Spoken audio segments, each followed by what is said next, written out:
अस्सलाम वालेकुम बेटा। आज हमारा जो नेक्स्ट टॉपिक है वो है कंपाउंड। आज हम कंपाउंड के बारे में, कल हमने वैलेंसी सिंबल के बारे में पढ़ा था और आज हम कंपाउंड के बारे में पढ़ेंगे, डिस्कस करेंगे। इसमें कंपाउंड्स में जो है ना वो कौन कौन से पॉइंट हैं जिनमें कि हमने जो है वो कॉम्बिनेशन में रिजल्ट क्या निकलता है, उसके बाद इसकी क्लासिफिकेशन क्या है, इसके फार्मूलाज जो है वो किस तरह से फार्मूलाज जो है वो इस्टेब्लिश होते हैं। तो इन तमाम चीज़ों को हमने इस वीडियो में जो है वो डिस्कस करना है। तो चले अब हम चलते हैं, इतना टाइम वेस्ट नहीं करते, कंपाउंड की तरफ। तो बेटा कंपाउंड जो है वो चैप्टर नंबर 1 में एक टॉपिक है, compound is a substance made up of 2 और मोर एलिमेंट्स केमिकली कंबाइंड। यहाँ पे लफ्ज इस्तेमाल हो रहा है केमिकली कंबाइंड, यानी कि ये केमिकली आपस में जुड़े हुए होते हैं और ये एक खास रेशो से, जो एक फिक्स रेशो होती है उससे जो है वो जुड़े हुए होते हैं मास के लिहाज से। जब ये कॉम्बिनेशन होती है तो बहुत सारी तब्दीलियां रूनुमा होती हैं। नंबर 1 कि elements lose their own properties. Element जो है वो अपनी प्रॉपर्टीज को लूज कर देते हैं और न्यू सब्सटेंसेस जो है जो पैदा होती हैं वो मुख्तलिफ प्रॉपर्टीज रखती हैं। जैसे मैं इसकी एग्जांपल देता हूं कि हाइड्रोजन एक गैस है और ऑक्सीजन भी एक गैस है। जब हाइड्रोजन और ऑक्सीजन आपस में मिलेंगे तो उनके नतीजे में लिक्विड बनेगा। अब गैसों के मिलने से लिक्विड बनता है तो हम तमाम जानते हैं कि गैस की प्रॉपर्टीज और होती हैं, लिक्विड की प्रॉपर्टीज और होती हैं। गैस में मॉलिक्यूल दूर दूर फासले पर होते हैं। हाइड्रोजन की प्रॉपर्टीज ऑक्सीजन की प्रॉपर्टीज से मुख्तलिफ है।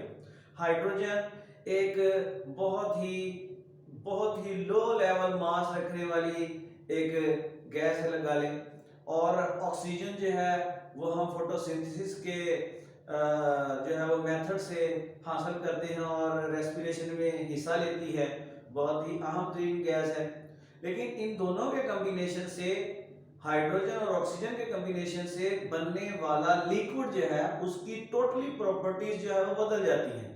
तो रिएक्टेंट जो होते हैं कंपाउंड के अंदर, जो रिएक्टेंट होते हैं जब कंपाउंड बनाने के लिए जाते हैं तो जो कंपाउंड बन जाता है एज ए प्रोडक्ट जो बन जाती है तो उनकी सारी खसूसियात जो है वो तब्दील हो जाती हैं, नई खसूसियात जो है वो जन्म लेती हैं, नई खसूसियात जो है वो क्रिएट हो जाती हैं, जो कि यहाँ पर लिखा हुआ है कि new substances produced having different properties, इनकी मुख्तलिफ प्रॉपर्टीज होती हैं। तीसरे पॉइंट में compounds can not broken down through simple physical method. तो जो कंपाउंड बन जाते हैं तो वो हम फिजिकली उनको दोबारा उनकी अपनी अपनी रिएक्टेंट जो जिनसे वो बने थे उनमें वापस नहीं ले सकते, वो वापस नहीं जा सकते। तो फिजिकली हम उनको तोड़ नहीं सकते। जैसे कार्बन और हाइड्रोजन जो है वो आपस में मिलेंगे तो एक कार्बोहाइड्रेट जो है वो बनेगा। तो कार्बोहाइड्रेट अब बन गया, इसका हरगिज़ मतलब नहीं है कार्बोहाइड्रेट जो बना है वो दोबारा कार्बन और हाइड्रोजन में तब्दील हो जाए। जैसे कार्बन डाइऑक्साइड बन गई है तो कार्बन और हाइड्रोजन अलग-अलग हो जाए, या कार्बन डाइऑक्साइड जो है वो कार्बन और ऑक्सीजन से मिलकर बन गई है तो कार्बन और ऑक्सीजन जो है वो अलग हो जाए, ये फिजिकली तो मुमकिन नहीं है। इनके लिए जो है वो खास कंडीशन चाहिए, खास इन्वायरमेंट चाहिए और ख़ास तौर पर जो है वो फिर इन्वायरमेंटल कंडीशन, लेबॉरेटरी कंडीशन चाहिए, फिर जाके हम कार्बन और ऑक्सीजन को अलग कर सकते हैं, कार्बन और हाइड्रोजन को अलग कर सकते हैं, हाइड्रोजन और ऑक्सीजन को अलग कर सकते हैं और N और H को अलग कर सकते हैं। ये डिफरेंट काइंड ऑफ कंपाउंड जो है वो केमिकली जो है वो आपस में जुड़े हुए होते हैं। हम कभी भी किसी कीमत पर भी इनको फिजिकली आम टेम्परेचर पर अलग नहीं कर सकते। तो carbon dioxide is formed carbon and oxygen से ये बनती है और इसमें एक फिक्स रेशियो पाई जाती है बाय मास। अब कार्बन का जो एटॉमिक मास होता है वो 12 होता है और ऑक्सीजन का एटॉमिक मास जो है वो 16 होता है। तो 16 को 2 से मल्टीप्लाई करेंगे तो 32, इसका हो जाता है। जब हम इसको मुख्तसर करते हैं, इसको जो है वो जो हमारे पास निकल के मास आता है वो 3:8 आती है बाई मास। इस रेशियो से कार्बन और ऑक्सीजन मिलकर कार्बन डाइऑक्साइड गैस बनाते हैं। अब ये रेशियो बदल जाए तो कार्बन डाइऑक्साइड गैस नहीं बन सकती। अब ये रेशियो फिक्स है, इसकी बनावट के लिए, इसकी कंपोजिशन के लिए ये रेशियो जो है वो फिक्स है, इसलिए इसी रेशियो से इसने बनना है। जब हम कार्बन और ऑक्सीजन जो है वो इस रेशियो से लेंगे तो कार्बन डाइऑक्साइड गैस बनेगी और केमिकली बनेगी, क्योंकि कार्बन की खसूसियात और है, कार्बन की प्रॉपर्टीज और है, कार्बन की कैरेक्टरिस्टिक और है, ऑक्सीजन की कैरेक्टरिस्टिक और है, लेकिन इन दोनों के मिलने से कार्बन डाइऑक्साइड गैस बनेगी। तो इसकी खसूसियात इन दोनों कार्बन और ऑक्सीजन की प्रॉपर्टी से मुख्तलिफ हो जाएगी। सिमिलरली वाटर इज फॉर्म्ड, इसी तरह जब पानी बनता है जिसमें हाइड्रोजन और ऑक्सीजन जो है वो आपस में मिलती है combine chemically by a fixed ratio, ये भी फिक्स्ड रेशियो से जो है वो बनेगी। जैसे इसमें जो मास के जरिए से जो रेशियो बनती है वो 1:8 है। इसी रेशियो से पानी बन सकता है 2H2 प्लस O2, 2H2O। अब ये पानी बन गया हाइड्रोजन और ऑक्सीजन से। ये एक कंपाउंड है जो कि केमिकली कॉम्बिनेशन से बना है। तो जो कॉम्बिनेशंस हैं इनकी, हाइड्रोजन और ऑक्सीजन कंबाइन हुए हैं, इनकी खसूसियात जो है वो मुख्तलिफ है और वाटर की खसूसियात जो है वो मुख्तलिफ होगी। तो ये है कंपाउंड। अब कंपाउंड की नेक्स्ट में आ जाती है कि कंपाउंड की क्लासिफिकेशन, कि कंपाउंड की क्या क्लासिफिकेशन है। उसमें they are classified as ionic, ये आयनिक भी होते हैं एंड कवलेंट कंपाउंड भी होते हैं। Ionic compound and covalent compounds ionic compounds do not exist as free molecular form. तो आयनिक कंपाउंड जो है वो मॉलिक्यूलर फॉर्म में होते ही नहीं है, फ्री मॉलिक्यूलर फॉर्म में नहीं होते। They form a 3 dimensional 3D structure, crystal lattice इसके अंदर होता है और हर आयन जो है वो अपोजिटली चार्ज के जरिए से जुड़ा होता है। इलेक्ट्रोस्टैटिक फोर्स ऑफ अट्रैक्शन जो है वो इनके अंदर पाई जाती है।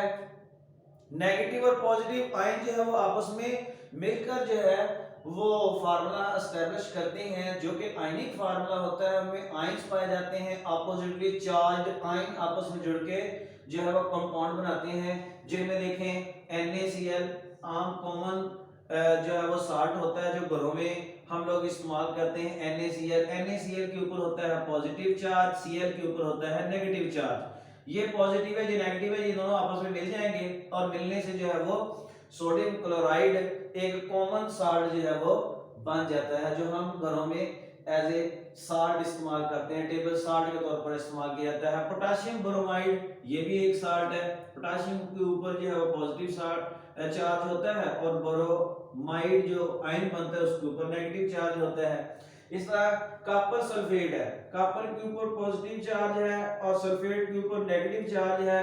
ये अपोजिटली चार्ज्ड आयन आपस में जुड़कर जो है वो कंपाउंड बनाते हैं, इसलिए इनको आयनिक कंपाउंड कहा जाता है। इलेक्ट्रोस्टैटिक फोर्स ऑफ अट्रैक्शन भी पाई जाती है इनके दरमियान में ताकि ये आपस में जुड़े। Compounds are represented by formula unit. तो कंपाउंड जो है वो फार्मूला यूनिट से जो है वो बनते हैं। ये फार्मूला यूनिट है, ये भी फार्मूला यूनिट है, ये भी फार्मूला यूनिट है।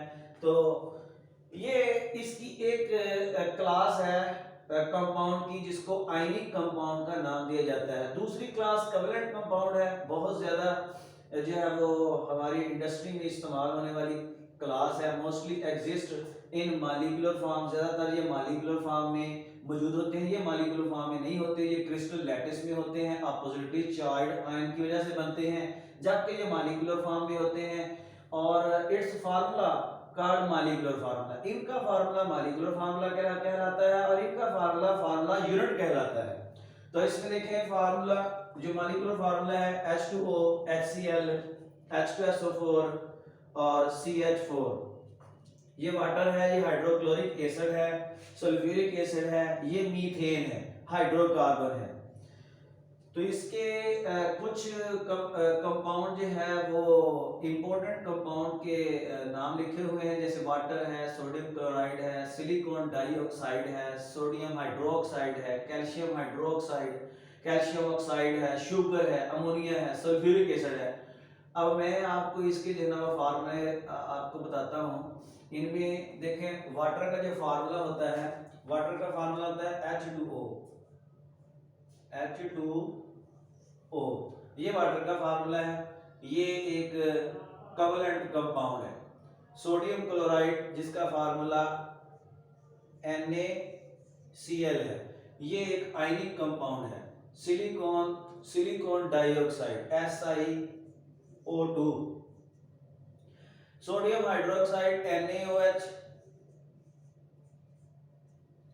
Calcium oxide CaO, sugar C12H22O11, ये शुगर का, अमोनिया NH3,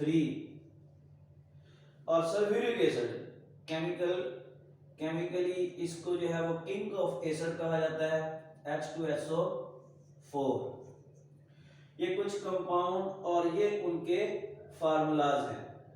तो बेटा आप लोगों ने इसको जो है वो सारे कंपाउंड अहम है, इनमें से शॉर्ट क्वेश्चन भी आ सकता है। तो ये फार्मूले याद करने हैं, क्लासिफिकेशन आपको पता होना चाहिए कि किस तरह से इसको क्लासिफाई करते हैं, कंपाउंड क्या है, और कंपाउंड में जो करैक्टरिस्टिक बनाने वाले की होती है वो किस तरह से तब्दील होती है। तो ये बेटा आज का हमारा टॉपिक है। मैं उम्मीद करता हूँ कि आप लोग इस वीडियो को देखकर जो है वो इसको समझेंगे और समझकर फिर इसको याद करके 2-3 मरतबा जो है वो लिखकर इसकी प्रैक्टिस करेंगे। अल्लाह ताला आपका हामी और नासर हो। खुदा हाफिज़।